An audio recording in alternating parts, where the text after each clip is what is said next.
It feels like technology is abstracting all that away. Everything's remote. Everything's automated. Everything's AI. We're all addicted to devices. And I think we have to get to a world where we realize the goal of all that is to spend more time together, to be more personal, to be in person more, and to actually use all of these tools to allow us to drive more personal interactions, personal connections, and personal relationships to all of us.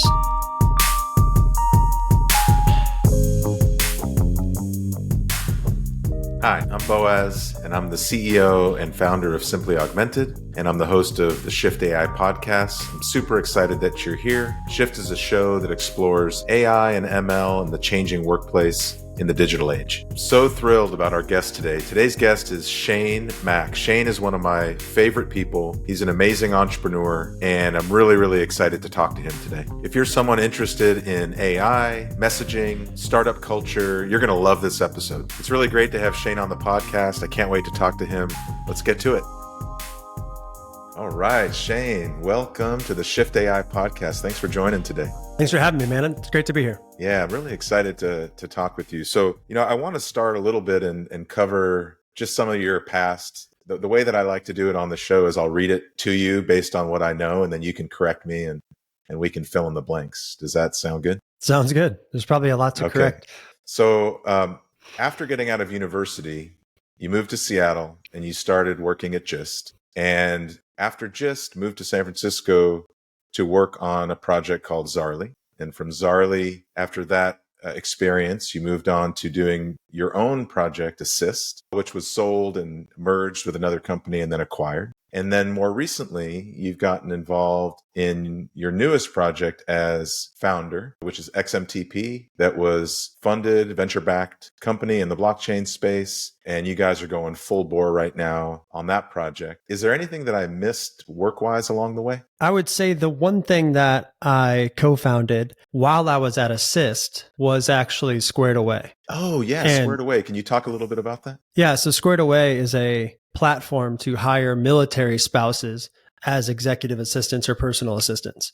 And when I was at Assist, we went remote first in 2014. So way before it was kind of accepted to be remote, we did it as a way to hire people out of Twitter and Airbnb and Facebook and Google and Apple and let them leave San Francisco or not have to commute down to the South Bay and work remotely. And so designing a remote culture, how to communicate, how do you do it well? How do you treat people equally who are in the office and not in the office? Like all these things that kind of, everyone's had to learn in the last 3 years, we were doing a decade ago.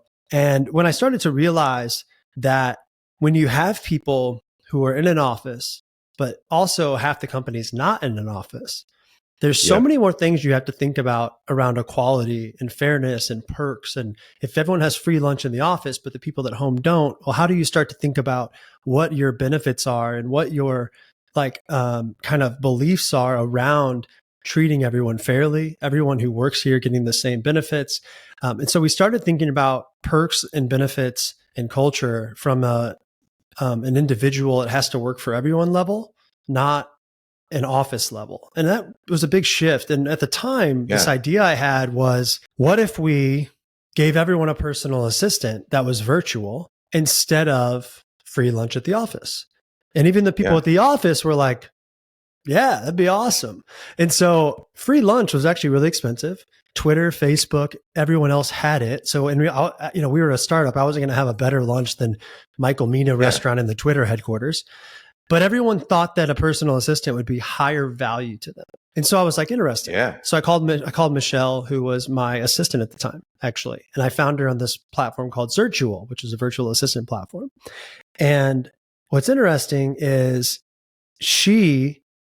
when I called her, I was like, she's a military spouse. And I said, do you have any other military spouses that are also wanting remote work, but legitimate remote work? Because a lot of outsourced work from home jobs on the internet back then, a lot of kind of scammy stuff, and a lot of it wasn't real. And she's like, Shane, 700,000 military spouses are in the United States.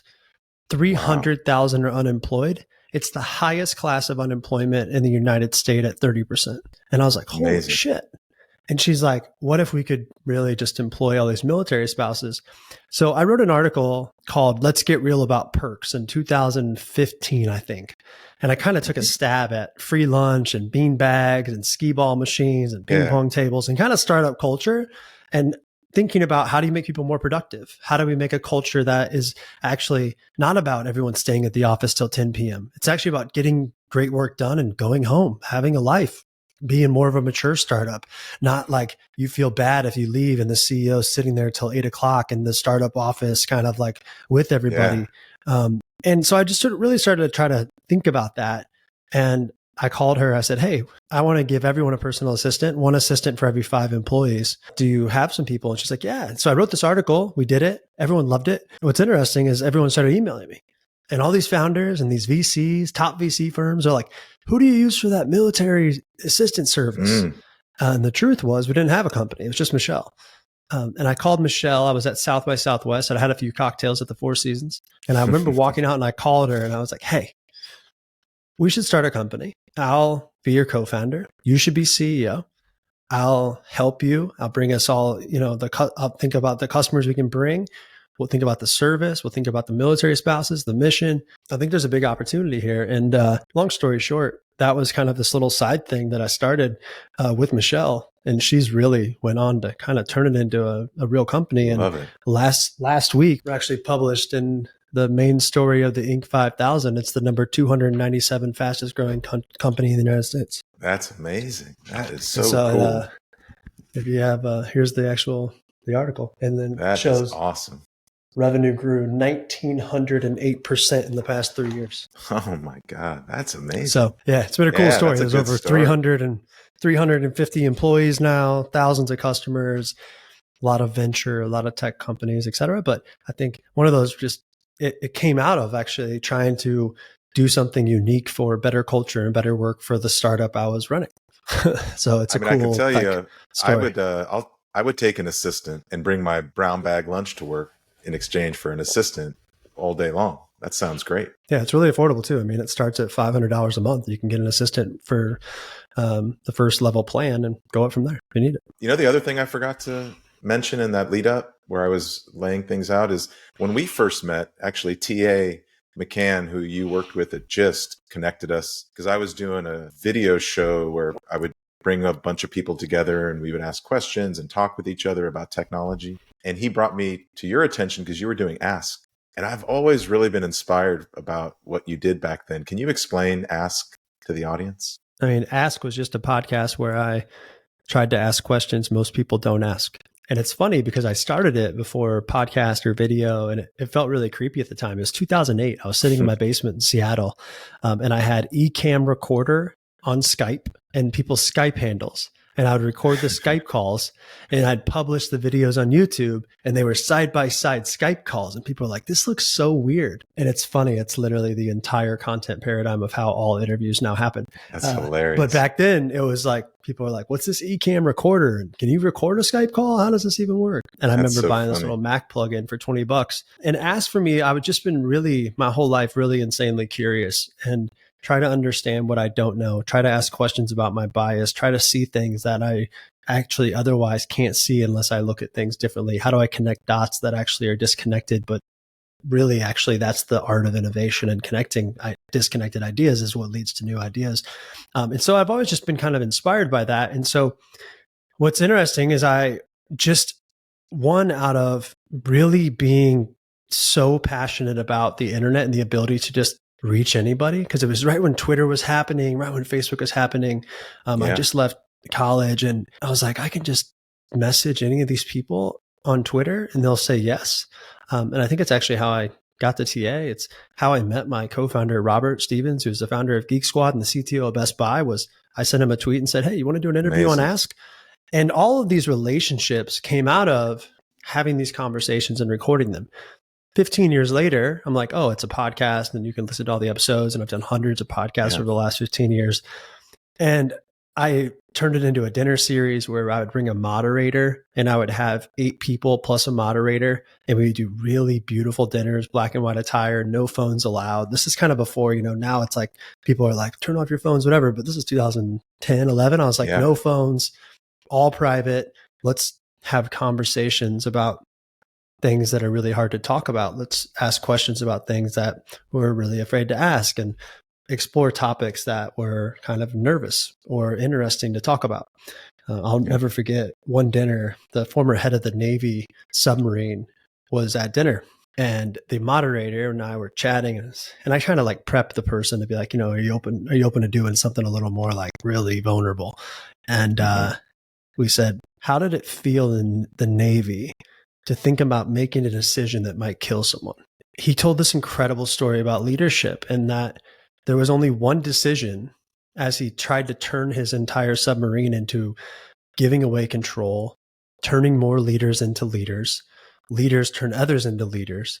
But the only decision on the boat that he let no one else make was the red button of, are we going to send a nuclear bomb, and would it kill other people and have consequences to people's lives? And he told this incredible, like crazy story about what a leader should take on and how leaders should give away most control. But there are moments where you need to keep that to yourself to actually protect everyone else. And so Ask for Me was my personal passion project, and it still is. It's out there today. I do 1 or 2 interviews a year if I really want to just have a conversation with someone. And to be honest, it was an excuse to have conversations with people I never dreamed I could talk to. Yeah. And it led to a belief of just really understanding how to be curious, how to ask questions, how to think differently about questions, how to understand what actually being curious means and doesn't mean. And over time, it's kept evolving. Like I always thought I knew, I got good at asking questions. And then you realize asking questions is more about listening than preparing. And then you get to these then every step of the way over the last 15 years, I've been like, every 5 years, I'm like, oh my God, everything I thought about curiosity is wrong.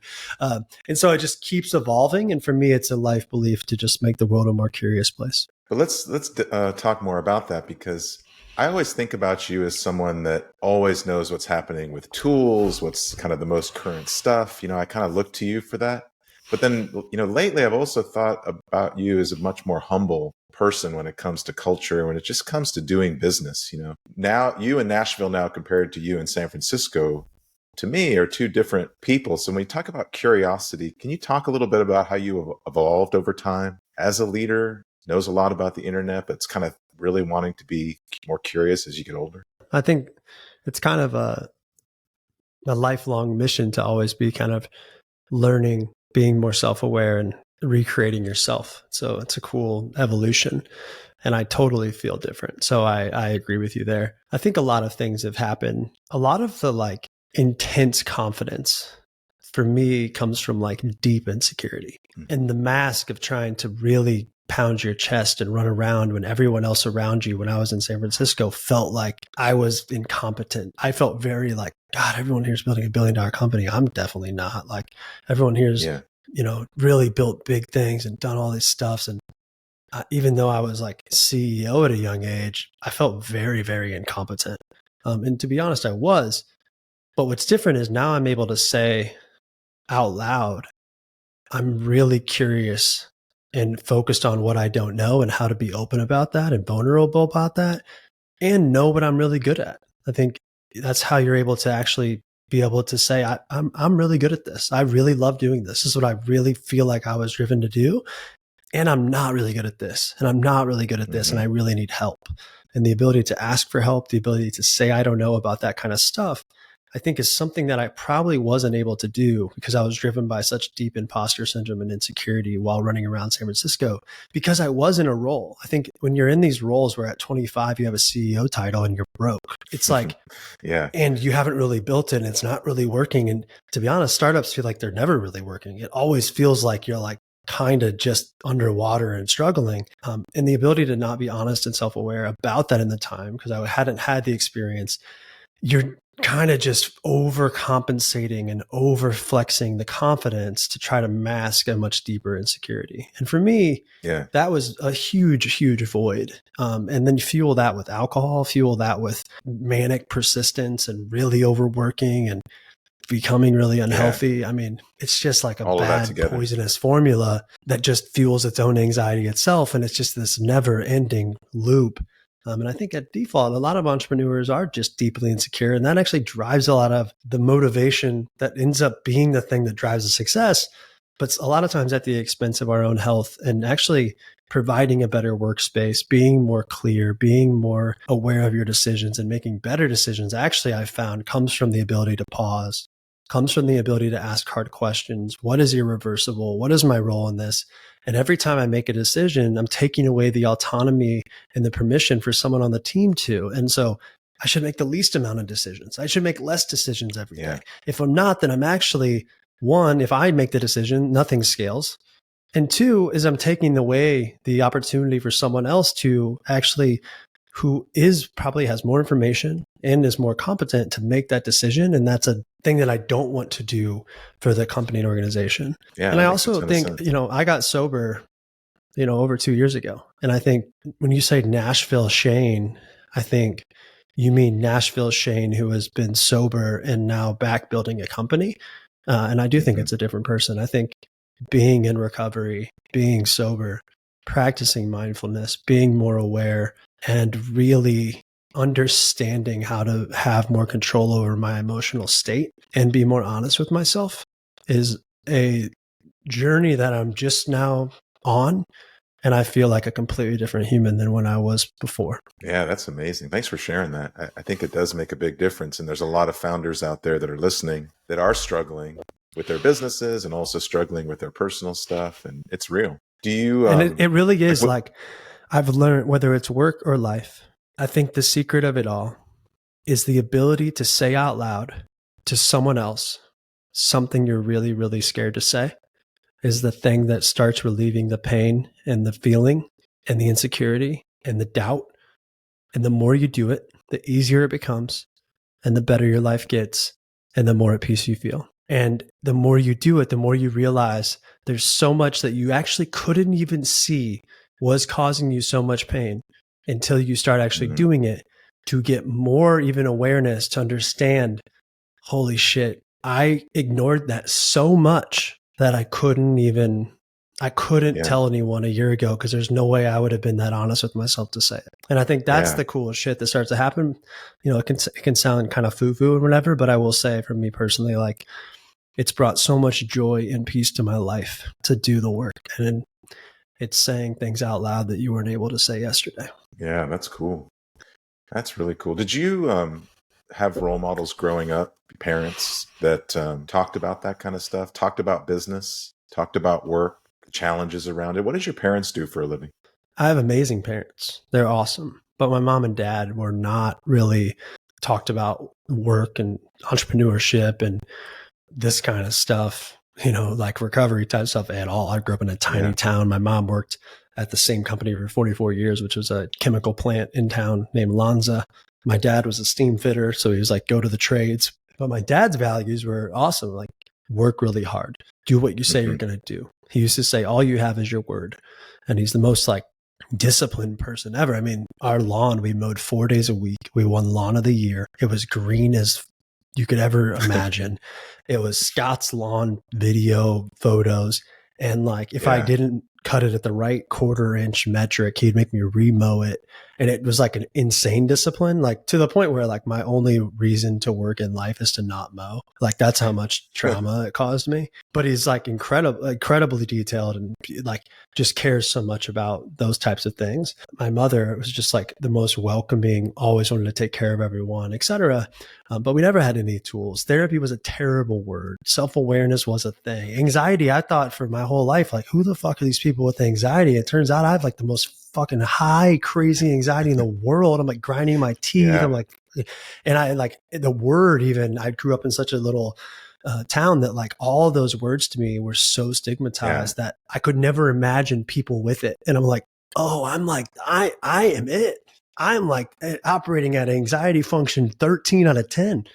And I call it passion. You know what I mean? Like it's crazy to start to really understand like, oh, you're saying I was so confident. Like that's actually like alcohol, imposter syndrome, and anxiety in a bottle running through San Francisco, preaching just not in the crazy part is that actually can drive a lot of momentum. And it's a very, very poisonous and dangerous thing to do for yourself, like for your own health. And like, even you miss things too, right? You make worse decisions. You're not slowing down. You kind of, the bad decision I made, I can map back things that like weren't the right things, actually had negative consequences, the bad interactions that could have been better. Like they all came out of like that combustible bottle of those emotions.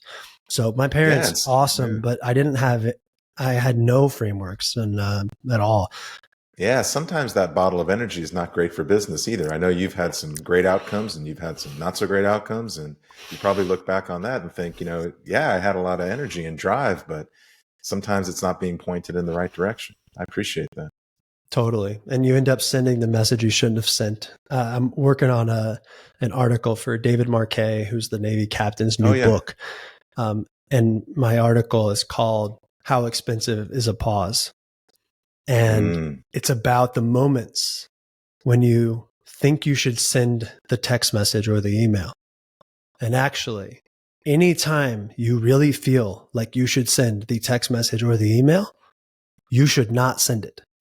Yes. And that internal feeling and awareness when you're typing and deleting and typing and deleting and typing and deleting, and then copy and pasting and I need to respond. And then you leave and you can't think of anything else. And you're just going back to and you end up sending it because you think you need to send it. And what I've figured out is that if you don't have ambivalence towards the message, you should not send it. The only time to send the message is if you don't actually care if you send it right now or later. And then send it because you've probably thought about it. You've done the work.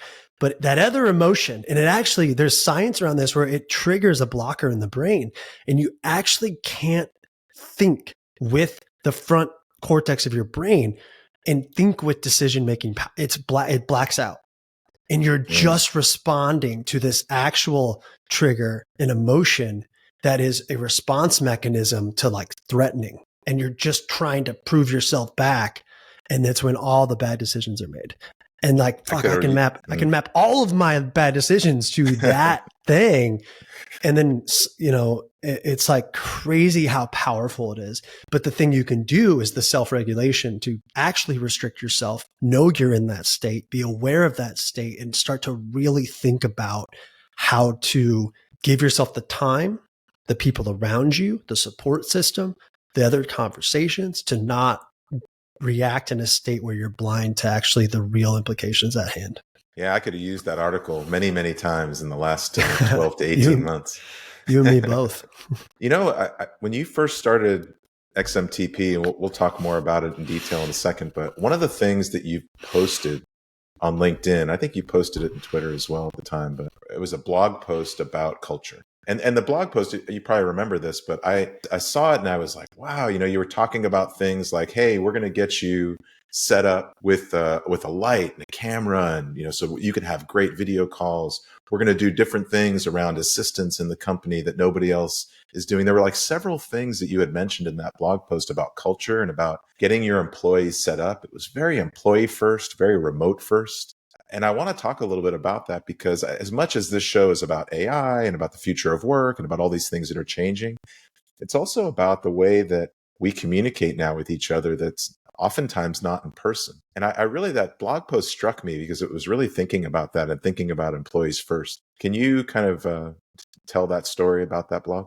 Sure. It's an evolution of what I was trying to do at Assist when I kind of went remote first there. And this company is fully remote, but it's the same principles and the same beliefs.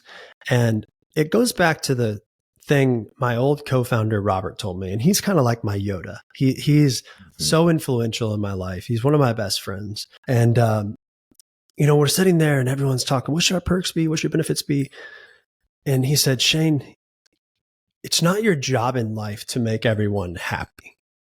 You can't choose for people to be happy. But what you can do is help them be more productive. If you help them be more productive, hopefully we will help them be happier. I took that a step further. I said, also, can you use all these tools to learn leadership and delegation and giving away your job and all these things in startups, what you have to do because they change so much. where you also don't have entitlement over like, this is mine, don't touch it. And like you trying to protect your different orgs and all these things. Can you actually teach people the behaviors that we want of being able to give away your job, being able to delegate, being able to ask for help, et cetera? And can you use perks and culture and benefits to help get there? And what are all those things you can do? And so when we started thinking about it, you know, what's interesting is the assistant idea was one we talked about. That was really about a mindset of don't do things you don't want to do. Know what you're great at and figure out how to be confident and not forcing yourself through things that you don't enjoy doing, and how to ask for help. How do you delegate? And what's funny is giving everyone an assistant. The hardest part isn't designing a system and finding the assistants and having a service and starting a company called Squared Away. The hardest part is giving people enough confidence and permission to know that you can ask someone else to help you with your job.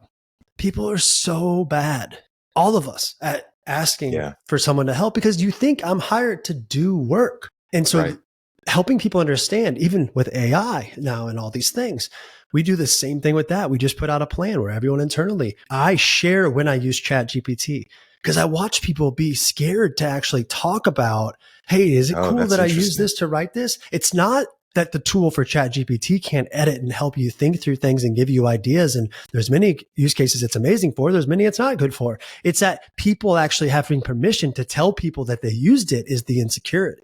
So you have to create the safety and the culture to actually get people to feel excited to say, and I actually wrote this with ChatGPT, or I actually edited this, or I took my ideas and it morphed into something else and I used Code Interpreter or whatever.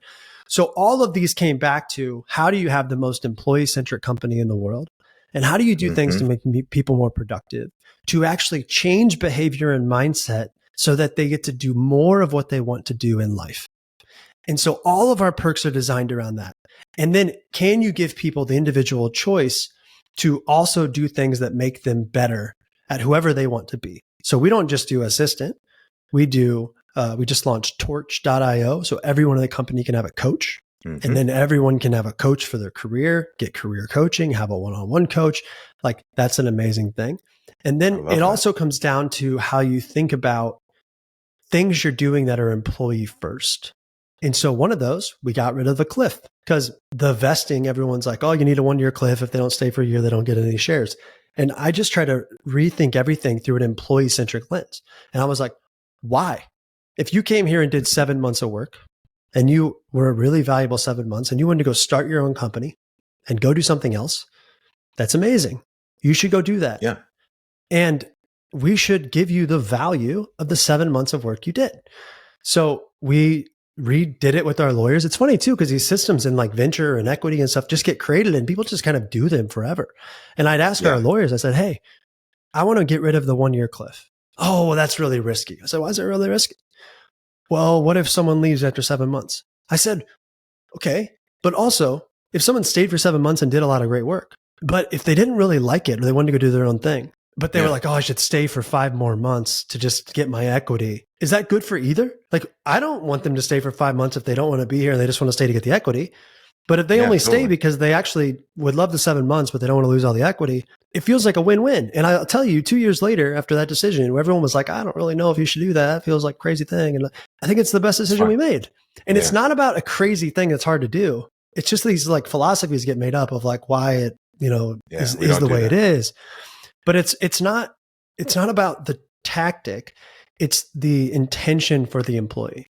And it's how do you build an employee for a company? How do you teach people and do things that are better for the team? And I think that's another just symbol of giving the team more control and more value is something that I just think a lot about and try to challenge the systems when I hear, it's made this way. I'm like, did some VC make that up so they get more equity back in the company? Like, what is the reason this gets created? Yeah. And I don't know how it got started, but I know that we changed it and I know that it wasn't that hard to do. And it actually feels amazing.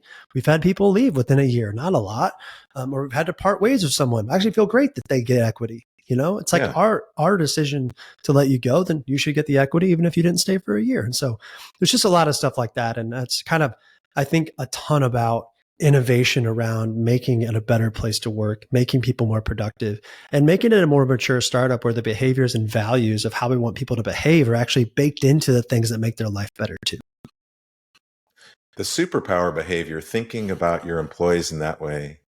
There's a lot of talk now with AI about being more creative and having the mundane tasks be done by the AI, but that's a really interesting way to think about it too, with the coach and the, human assistants, but now we have these AI assistants. I really like that approach. That makes a ton of sense to me. And 7 years ago, people were like, is this going to take away all the like non-creative jobs in the world and just going to be able to take over all the checklists and do all the mundane work and humans are going to be more creative? That was 7 years ago. I was building chatbots, so I know. And I was on NPR and I was like, oh yeah, all the like assistant work and blah, blah, blah, blah. And it's actually funny, it went the opposite way. The thing that ChatGPT is incredible at, it's actually the opposite. It helps me think about ideas differently, edit things differently. Yeah, prototype. I said, right. Yeah. I took our Coinbase wallet PR announcement that someone sent me. And I took the Google Doc and I said, write my CEO blog post with this whole press release and all of this information everyone's shared. It was like a 7-page doc. Had people wrote like the Shane blog post, all this stuff. And I said, write it as if Steve Jobs was writing his greatest product announcement in the world, speaking, and edit it down to 3 paragraphs. I didn't use exactly that, but like, I was like, this is incredible. And there were like a couple lines. I was like, that's an incredible line. And so it's crazy. It actually went the other way, and it drives creativity. It drives innovation. It drives way to it. Because what it really does, it's mathematically and statistically connecting disconnected things that are kind of connected. And it really unlocks a way to see and view things that you otherwise wouldn't have seen. And I just feel like the unlocks here, if you lean into it versus like, oh, the AI, people are like, that really helped me. That made my life a lot easier. And so I just really believe there's a ton of things that can happen with it. And I want everyone that works for us, everyone who doesn't and who wants to work with us, know that we are a permissioned, we call it a permissionless culture, but it is okay. And we should be talking about it, championing it, using it, being curious about it, and letting it help us. So let's keep going on this, because I've been dying to ask you this question. When we were talking back in the assist days, I mean, you've been thinking about chatbots for a really long time. And, I wanted to ask you, like, okay, in the last 9 months, now the whole world is talking about conversational AI and chat. And I just wanted to get your thoughts, and then also explain to the audience the early days of Assist, when you were talking to these big companies, doing all these chat related things, and how that, in your mind, how you think about that now that we're in this craziness of ChatGPT. Someone asked me the other day, they said, how does it feel to know that 10 years ago, you actually were so far ahead of chatbots and really were inventing what is now what everyone knows about? Like, that must be so cool. How does it feel? And I said, it feels like I'm not a billionaire. And I was like joking, but I learned how markets work, and I learned how you can be a decade early on technology. What's fascinating is exactly what's happening now is exactly the vision and what we were doing 10 years ago. And what's fascinating about that is, one, Robert Stevens, my co-founder, who was the founder of Geek Squad, CTO of Best Buy, and really the person who came to me and was like, chatbots are the future. So it proves that I thought he could see the future. He can see the future. He is a very futuristic human, and he can see things no one else in the world sees. He's like, I'm just going to be speaking to, he would sit next to me every day and be like, I'm just going to be speaking to Keynote, and Keynote's going to just make slides. This whole Keynote shit I got to fill out is so dumb. And in the future, and I was always like, what? Like, what are you talking about? You're just going to like talk to the Keynote, and Keynote's going to just start making slides and bringing in a sun and make a pie chart and pull in data. Amazing. And like, then I see Gamma launch and I'm like, oh, it's just talking to Keynote, and I'm like, holy shit. So for me, it's actually been this really cool moment. But I think what's cool to think about is then and now.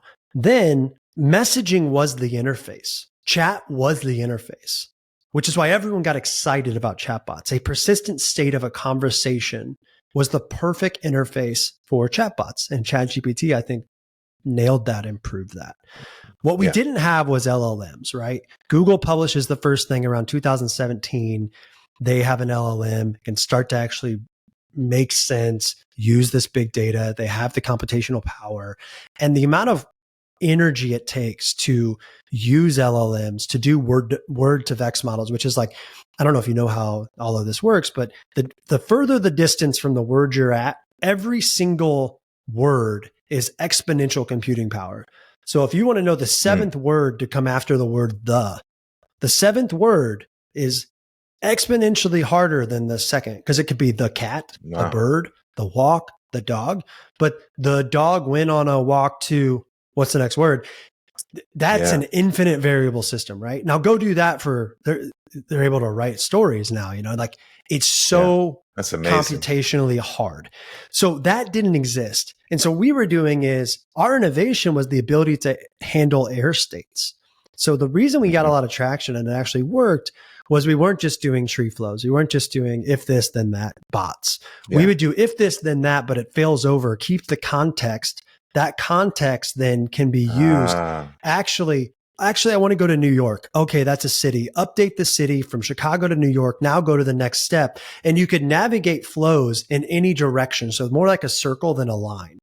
That was a big innovation. We called it random access navigation, huge innovation. But without the LLMs, we never could truly get there. So we're doing like 5 to 10% of the call center. We could do basic stuff. We could do basic flows that could kind of work in any direction, but it really never got there. And so what I think now is it's real. LLMs were the unlock. And the thing is that without tons of money and computing power, you couldn't have done it. And so, we were already powering a lot of Fortune 500 call centers. That was the business of then, because messaging plus bots could do 10% better than the call center, and it was better than the phone. And so like that was kind of the business, and that's where we ended up ultimately getting acquired for, but had the same vision. And really, when we started, it was a 23232 number where you could text and do 15 things. You could get a haircut, you could book a hotel. So when I see like extensions launching on ChatGPT, I remember the flowers. That's how 1-800-Flowers happened. And so we were able to do it all. It just was like pretty basic, and it wasn't mature enough as a market. And without LLMs, it didn't really work. And so when I see like code interpreter and plugins and all the things happening on ChatGPT, this is the real deal. And I think what's cool is for me is like, I can really know underneath the hood what's real and what's not. And still building a messaging platform. You know what's been cool about XMTP? I would have never guessed when we started XMTP that one of the killer use cases was going to be bots. And Coinbase Wallet launched onchainsummer.xyz. OnChainSummer.xyz is this huge campaign they're doing around Base. They just launched their whole new L2, and you can subscribe with Wallet. And when you subscribe with Wallet, you send a message, GM, to onchainsummer.xyz or .eth inside of Coinbase Wallet, and a bot responds back. And this bot, every day, it's letting you know about new mints. It's letting you know about new things. You can talk to it. They're using it for testnet funds. We used a bot in Paris to do coffee, and you're able to go to order.basecafe.eth in Paris with scanning a QR code and actually use USDC to buy coffee. And what's crazy to me is one of the killer use cases for XMTP is chatbots. And so for me, it's actually really cool because I see the utility, and I always have. To be honest, I had to kind of unwind my skepticism and my jadedness from 10 years of trying to see it actually as, because everyone would be like, we should do bots. We should do bots. I'm like, oh my God, are we really going to do bots again? And then now I'm like, I need to have a naivete mindset. Okay. I need to walk back within. So what's changed? Is this different? And the reality is it is different, and it is real, and it is powerful. And then like, I wrote an article in 2016 called We Don't Need an App for That. It's on Medium still. You can read it. And I was like, the future is about bots per messaging interactions, and you use a bot for every messaging channel you have on these messaging apps or these wallets like we have. And they can drive commerce, they can drive testnet funds, they can drive checkout, they can drive information, alerts, whatever. That was our vision in 2016. I remember writing the article called You Don't Need an App for That. It just took, 8 years to be able to come to life. That's amazing. Well, you're still in the messaging game. And so I want the audience to understand what's happening there, because I also want to explore, given all that's happened with the blockchain hype, and you guys are still building, you guys have conviction. And so I want you to explain what you're doing, but also in the context of how that's going to play out for people. Because I don't think people understand the future and when you explain it to me, I see you get lit up about it. And I want you to talk about it. I mean, XMTP is a secure messaging network. And I think for Web3 is what it is today. I don't think most people are going to know about Web3. I don't think most people are going to know about blockchains. I don't even think most people will probably know about XMTP. If I'm just explaining it to you, I just show you my phone and I show you at the bottom, I have iMessage and next to it, I have Converse. One is Apple, one is XMTP, right? They look exactly the same. It's just secure text messaging. And what's different is in today's world, all your messages live on Apple's servers. Apple's doing the encryption and you're locked into Apple's app. If you ever want to leave, because let's say you've used a service for 15 years and all your DMs live in that service and they're all unencrypted and some rich guy buys a company and all of a sudden he can read all your DMs and you want to leave and take all your DMs and relationships and conversations with you. You can't. And so the future is being able to own your conversations and your relationships and your data like you can own assets on a blockchain in crypto. And in that world, you take your private key, you go to the next app that you trust, you log in, and guess what? All of your conversations show up. You're not locked inside of WhatsApp. You're not locked inside of iMessage. You're not locked inside of Twitter DMs. You're not locked inside of Facebook Messenger. You're not locked inside of Telegram. It's yours. But with an XMTP decentralized network underneath of that, it allows for secure interoperability because right now, when you use SMS, you give up encryption, you give up security, you give up privacy. Everyone who sees the SMS message can read it. The AT&T carrier, the apps, everyone, there's no security of SMS. So how do you bring secure interoperability with modern day messaging features and security and privacy to a new network? And I think we're starting with Web3 because there's a new identity that is a wallet address that couldn't communicate. Like people are like sending trillions of dollars between all these addresses. And they're like, I just want to reach out to Boaz.eth because I saw that he bought this thing in the community, or I saw he minted this song, or I saw he interacted with this community over here. Why can't I message them? And that was like more of an opportunity to build an entirely new paradigm. But I really do believe that the next messaging apps of the world can be built on a shared network that you don't have to have a cold start. So you don't have to start a new messaging app, try to arbitrage SMS invites to everybody to get people on the app. And then every single one of those is a different silo. In this world, Coinbase Wallet just launched, right? I got on Coinbase Wallet. All my messages from the last 2 years on XMTP just showed up. But now, because Coinbase Wallet launched global payments, I'm able to use all of my relationships with new functionality that Coinbase brought to do free USDC globally, which WhatsApp and Telegram, none of these apps can do because cross-country payment rails are so bad that you can't even do a Venmo or Cash App across the border. But now I can do secure communication globally with free global payments with USDC all inside of one app. But I still own that communication. I still own those conversations. And if I ever want to leave, I can take it with me because your private key is the thing that actually is the access to all of your data and your conversations, not the app who owns the servers. And today, iCloud owns your conversations and Apple, not you. Yeah. Yeah. And it's private and it's secure and it's encrypted. It's all the things that you want it to be. That's amazing. We want to work with all of them. Like, how do you bring secure interoperability between iMessage and WhatsApp and Signal and Telegram and Coinbase Wallet?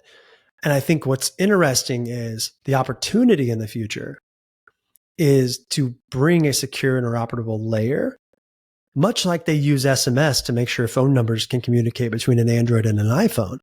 But imagine in the future that it's a more secure network. I always say I really have this dream of there being a black bubble, not a green bubble. And the black bubble is XMTP inside of iMessage. And it's a secure communication message that also has payments that's also interoperable. And that could work with any application in the world. And because I think every identity in the world is going to have a wallet address associated with it. What people are going to realize is I can now own digital things. my digital tickets to the Mm-hmm. concert. Someone just sent it to me. It just came to me. I didn't have to pay a 25% fee because I didn't have to go through StubHub. Boaz just sent Shane, and I paid a $3 fee that paid some fee underneath that I think it was a blockchain. I think it updated. I don't know what happened, but I was able to send a ticket without a middleware person or a middleware platform taking and arbitraging 25% fees, which is how the internet works today, because there's no way to send digital items in proof of ownership. So therefore, StubHubs exist, right? And that's all these middlewares. But the consumer experience still sucks so bad in crypto, and it has for the last 10 years. But it's getting a lot better quickly, where all of this is being abstracted away. And it goes to a world where your iCloud identity, shane@shanemac.com, or my phone number, actually will have a wallet address associated with it underneath. The consumer might not ever know that 0x address even exists. But what they're going to know is there's an address that I can name that allows me to own digital things, have digital currency, buy digital tickets, exchange them peer-to-peer between people, and not have to interact with these middlewares that basically arbitrage all of the value out of it. And that world of how do you communicate between every identity that are all different needs a new paradigm, wallet addresses, to resolve to be able to send messages from A to B. And that's where we see XMTP in the future. Are you finding that, not for people in the Web3 world or people that understand crypto, but for just every normal Joe out there, is it getting to a point where younger folks are starting to say, I want my stuff private now? Are you feeling the momentum around that a little bit, or is it taking a lot of education? I think people want to care a lot about privacy, and we have to care a lot about privacy for people. But I think that to get adoption, we have to do something more than privacy. I think we have to build experiences that are better than today, that are simpler than today, that are cheaper than today, that are making people's lives better, that were not possible in the way it was done before. And for me, that's what drives this market. When I hear people talking about educating people for Web3, it's because the use cases haven't been that good. And they're starting to get there. And when you can send a ticket between two people instantly by tapping an NFC on an Android and iPhone, and that ticket can be transferred with a small, tiny fee without having to go submit it to a marketplace and set up a seller account and log in with a thing. And then I can communicate to that ticket holder, or the artist now knows who owns their ticket and they can send a message directly to it because of that address. That's going to happen. That's going to be 90% cheaper than what it was. Therefore, 100 times more valuable to people. We're almost there. And I think the abstractedness of like the complexity of what it's taken to do this just proves how hard it's been. But we have to move towards experiences that are better for people, cheaper for people, faster for people, and as simple as Web 2. People always say like, does like Web 2 messaging need a lot of improvements? Like, are you going to be better? I'm like, Web 2 messaging is actually the best app on your phone. It's incredible. It works really well. Like that's the baseline. So now what else do we need to add when you bring in digital ownership, when you bring in commerce, when you bring in interoperability, when you bring in the ability for any identity, when I Twitter identity can talk to my email address, can talk to my .eth address, and it's all in one app and like a universal app, like account abstraction and the ability to bring a wallet address connected to any identity is going to allow for this stuff to happen. That's better. And that really is driving value to the end user. And we need to, as a philosophy and a mission, make that private, make that secure, give that to people. But I don't think that's really why people adopt. Some do. Some go to Signal. Some go to Brave. But I think the global shift has to be things that make people's lives better. And then it has to be private. And I think privacy is our duty, but not the thing that's going to drive the global adoption. I think like I'm just really deeply believe that. Yeah, I think the ticket metaphor and the overseas sending of money metaphor makes sense because it costs a lot of money and it's kind of a pain. And you remove that, I'll do that all day long. I don't care if it's Web3 or Web2. So I love that. Totally. So one of the things that I love to read is when you send out these are the 3 things that I'm thinking about technology-wise emails. And I usually ask people on this show, like, what do you think about the emerging technology that's happening in the next 5 years? And I am interested in what you have to say about that. But I want to do a kind of a special ask of you is like, what are you thinking about right now that are your 3 technology things that you are loving that you want to share with the audience? One I saw the other day that I've been using and testing out is called getreadytosend.com. Okay. And so Sam Altman, on a talk like 2 years ago, he did a podcast interview. He said, there's going to be a day when I wake up in the morning and my inbox is just full of drafts that are written, and I'm just reviewing the drafts and hitting send. And that's what they do. So you plug it in, you can tailor it with all these customizations on how I sound, how I want to respond. It mines all your past data to know that you CC your assistant and who that assistant's name is and add her to the email. And all these things. I speak really brief. I want to be really personal. I want to be fun, kind of curious, find information about them, whatever. And it works. It works amazing. Cool. And so you wake up and actually any email that is a personal email, not like a marketing email, has a response. It's already drafted.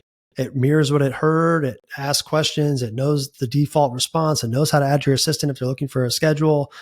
It's kind of wild. Cool. And stuff like that is a pretty extreme way of like what work could be, where if you're actually just giving yourself more time to think and removing a lot of the like task-oriented work of just responding, and 50% of it's just tactical, like, yeah, sure, here's my assistant, or yeah, sure, here's the answer to the question, or let me get back to you on that, or whatever. There's just so much logistical stuff happening. Yeah. If I can start actually knowing my calendar, knowing my Calendly, knowing the time slots I have open, like you can imagine where that goes. That's probably like super powerful in the future. So can we go back to the personal for 1 second? I know there's a lot of people that have touched you throughout your life. I've heard you talk about many of them. When you think about mentorship, people that have mentored you that you think about, who are some of the people on that list? It's funny. The same two always come to mind. It's T.A. McCann and it's Robert Stevens. Both are like the opposite person. And I value the different ways they see the world so much. T.A. is the guy who gave me my break. You know, he brought me into technology. I didn't know what venture was. I didn't know what product was. I didn't know what software was. I was just building stuff in college that I thought was cool on the internet. And he really helped me understand how to think about culture, how to drive a company, how to do a startup, what actually matters, how to be the most disciplined person in the world. I'm not even close to as disciplined as TA is. He would go swim 3 miles across Lake Washington, do a workout, go for a run, do some push-ups, walk in the office at 8. I was hungover walking in. I was like 2008. And, you know, he's like already done marathons and I'm just like waking up at 9, just like, oh, it's great. What do you want me to do today? And, you know, it was unbelievable. And I was always like, holy crap, this guy, this is like insane. Yeah. And he's just like the most operational person ever and has become just a huge mentor. And I think for both of them, what's cool is our mentor relationship turned into a true partnership. And they're now like really good friends of mine that we speak as partners. And we actually, it's a mutual mentorship back and forth because we all see the world very differently. And that combination of mentors who end up becoming partners. It's a hard transition to go through sometimes, actually, because you're kind of like, there's a parent-child kind of thing going on. But over time, you learn to just value and respect, and you get that back. And those relationships become some of the more impactful relationships in your life. And with both Robert and TA, I think I consider them both really good friends and partners. And we get to think about a lot of really interesting stuff, but they both started as mentors to me. That's great. All right, last question for you. I asked this question to everybody. If you were going to describe the future of work and emerging technologies in 2 words, you can elaborate on the 2 words, but what would the 2 words be? More personal. I think that it feels like technology is abstracting all that away. Everything's remote. Everything's automated. Everything's AI. We're all addicted to devices. And I think we have to get to a world where we realize the goal of all that is to spend more time together, to be more personal, to be in person more, and to actually use all of these tools to allow us to drive more personal interactions, personal connections, and personal relationships to all of us. And that pendulum hasn't swung yet, but it has to. People think, oh, you're building a remote company. You love just not having to go into an office and you don't even have to interact with it. It's not at all. I miss the office so much. I miss personal interaction so much, but I wouldn't give it up for the ability to hire anyone in the world in the way we are and build a company that is a global company and think about communication and our ability to lead and attract people and not have to ask them, do you want to move to Tennessee? Like that would be really hard. But it makes me want to have more offsites, do more exec get-togethers, spend more time in person, build more relationships in person. And we can't let remote work or AI or the future of all these things that we think are going to like take over as technology replace what actually makes doing work special, which is the people you work with, the relationships we have, and all of the time you get to spend together. And the whole point of me working on software is to hopefully give us time to not have to use software. The whole point of me being in person with you is not having to be on my phone. And I think finding the space for inefficient time, not efficient time. Efficient time is productivity and all these things are driving that so much. But the best ideas, the best relationships, the best moments in life actually happen in inefficient time. They happen in the times where you're not checking off a to-do list and just doing things. They're happening in the moments when you can actually think. And the goal should be to be able to have space to think more, time to connect with people more, time to not be on our computers more. And that should be the goal. And I think it has to drive towards being more personal, and it has to go that direction, because I think it's already swung so far the other way that it feels like, and then you add on all this AI and all this other stuff and all this remote work, and we're just on Zoom all day and my eyes are fried. I'm still staring into this light. This can't be the future of work. And it can't be. It cannot be the future of work. It's amazing that anyone in the world with a computer and a camera can work at a company, but we need to work really hard to go back to making it more personal. I love that.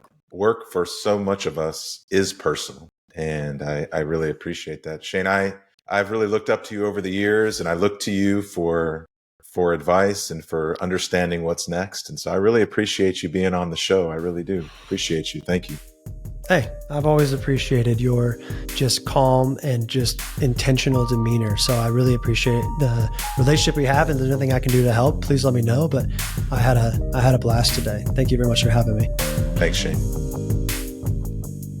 All right, that's a wrap. Thanks for tuning in. It was really, really great to talk to Shane today. Really loved chatting with him and learning about startup culture and AI and all the work that he's doing at XMTP.